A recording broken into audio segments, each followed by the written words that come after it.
Hello বন্ধুরা, তোমাদের সবাইকে স্বাগত জানাই আমার একটা নতুন ভিডিওতে। রাত্রেবেলায় বিয়েবাড়ি আছে চন্দ্রকোনা রোডে, তাই বিকেলবেলায় চলে যাচ্ছি। বৃষ্টি পড়ছিল একটু আগে, এখন থেমেছে। আর বিকেলবেলায় যাওয়ার উদ্দেশ্য হলো দিদার সাথে দেখা করে জমিয়ে গল্প করে তারপর বিয়েবাড়ি যাব। আর আমি আর বাবা আর অন্তু আর মা আগে আগে যাচ্ছে। আর এরকম লং ড্রাইভে বৃষ্টির দিনে যেতে দারুণ লাগে। তারপর ওখানে কিছুক্ষণ আড্ডা টাড্ডা দিয়ে আবার দেখো বৃষ্টি হয়েছে, আর এরকম ঠান্ডা ঠান্ডা হাওয়াতে তো আমার ঘুমিয়ে পেয়ে যাচ্ছিলো।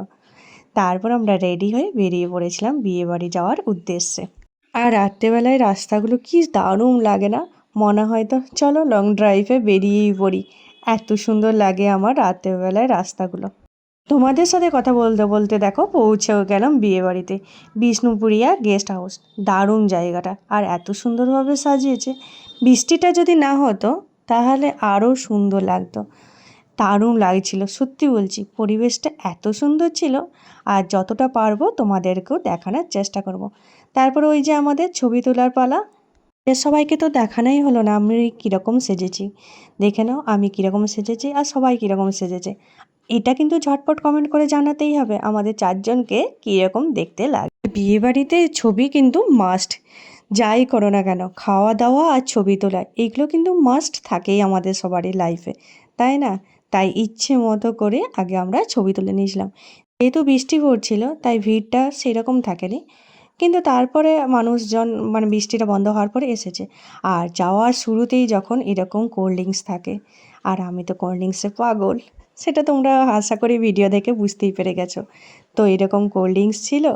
তো এখানে আমরা লাইন দিয়েছিলাম, ওইদিকে ভেজ পকোড়া, ওইদিকে তো নজর যাবে না, ক্যামেরাটাও আবার ওইদিকে যায়নি, ভাবা যায় ভেজ পকোড়া দিকে নজরই যায়নি। আর এখানে আছে চিকেন 65, এখানে চিকেন 65 খেয়েছিলাম। তারপর ছিল হচ্ছে চা বা কফি, যে যেটা নিতে পারে সেরকম ছিল, কিন্তু আমি কোল্ড ড্রিঙ্কসের সাথে চিকেন 65 খেয়েছিলাম। আমি অন্তু আর মা তিনজনে তো কোল্ড ড্রিঙ্কস আর চিকেন 65 খেয়েছিলাম। বাবা অবশ্য চা খেয়েছিল মনে হয়। তারপর একটু খাওয়া দাওয়া করে উপরে চলে গেলাম। সেখানে গিয়ে আবার ছবি তোলা, বিয়েবাড়ি এসেছি আর ছবি তোলা বন্ধ হয়ে যাবে এটা তো হতেই পারে না। এবার কোন লাইটে দেখতে ভালো লাগছে সেই সব অন্তু গবেষণা করে আমাদের সবারই ছবি তুলে দিয়েছিল। তারপর কনের সাথে ছবি তুলে নিলাম। আজকে স্টার আমাদের কেমন দেখতে লাগছে, ওকে তো সত্যি দারুণ লাগছিল। আর ওর দিক থেকে তো চোখ ফেরানোই যাচ্ছিল না। প্রথমবার এই চুলের স্টাইলটা ট্রাই করলাম, তো তার জন্য একটা ছবি তুলে রেখে দিয়েছিলাম। আচ্ছা, কেমন লাগছে এই চুলের স্টাইলটা একটু ঝটপট কমেন্ট করে জানিও তো। আমার তো খুব সুন্দর লাগছিল। তারপর নিজেদের মতন করে ছবি তোলা। আর অন্তু এখানে এসেও মোবাইল ঘাঁটছে।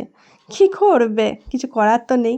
যতক্ষণ ছবি তোলা হচ্ছে ততক্ষণ ছবি তুলে দিচ্ছে, আমাদের পার্সোনাল ফটোগ্রাফার তো ওই না। তারপর একটু মোবাইল ঘেঁটে নিচ্ছে। এখানটায় সকালবেলায় গায়ে হলুদের অনুষ্ঠান হয়েছিল, তো আমি ওখানটায় একটু ভিডিও করে নিয়েছিলাম। এখানে গায়ে হলুদের অনুষ্ঠান, তার পাশেই হয়েছিল বিয়ে বাড়ি, রাতে যে বিয়েটা হবে তার একটা মণ্ডপ। খুব সুন্দরভাবে চারিদিকটা ডেকোরেশন করেছিল, দারুণ লাগছিল সত্যি বলছি। আর এইদিকে ছিল বর বসার জায়গাটা, বরের বসার জায়গাটা তো আমরা ছবিও তুলে নিয়েছি আর তোমাদেরকে দেখিয়েও নিয়েছি। উপর থেকে একটু তোমাদেরকে দেখিয়ে দেওয়ার চেষ্টা করা হচ্ছে, দেখে নাও। দেখো কাদাতে পুরো ভরে গেছে চারিদিকটা। খেতে বসে পড়লাম আমরা, 9:30 প্রায় বেজেই গেছে, তো এবার খেতে বসে পড়লাম। আর অন্তু তো মোবাইল ঘাঁটছে, এটা কনস্ট্যান্ট, অন্তু মোবাইল ঘাঁটাটা কনস্ট্যান্ট চলছিলই। আর এখানে দেখো মেনু কার্ডটাও চলে এসেছে, তোমরা একটু ভিডিওটা পজ করে দেখে নিতে পারো কী কী মেনু আছে। প্রথমে ফিশ কাটলেট, কাসুন্দি, শাক আর স্যালাড দিয়ে দিয়েছে। ফিশ কাটলেটটা অতটাও আমার ভালো লাগেনি, এরকম পিষে দিলে আমার মাংসটা অতটাও ভালো লাগে না। তোমাদের কার কার ভালো লাগে একটু কমেন্ট করে জানিও তো। তারপর চলে এসেছিলো বাটার নান, সঙ্গে ছিল পনিরের তরকারি, যেটা আমার অতটাও ভালো লাগে না, কারণ তোমরা তো জানো আমার ভেজ খাবারের থেকে ননভেজ খাবারটা বেশি পছন্দ। তাই যখন মাংস চলে এসেছে আর তো দেখতে হবে না আমাদেরকে, খাওয়াটা জমিয়ে গেছে। পোলাওয়ের সাথে মাংস পুরো জমে ক্ষীর হয়ে গেছিলো। তারপর ছিল ভাত, ডাল, আলু পোস্ত, চিংড়ি আলু পোস্ত কোনোটাই নিইনি, সোজা চলে গেছি মটনের কাছে।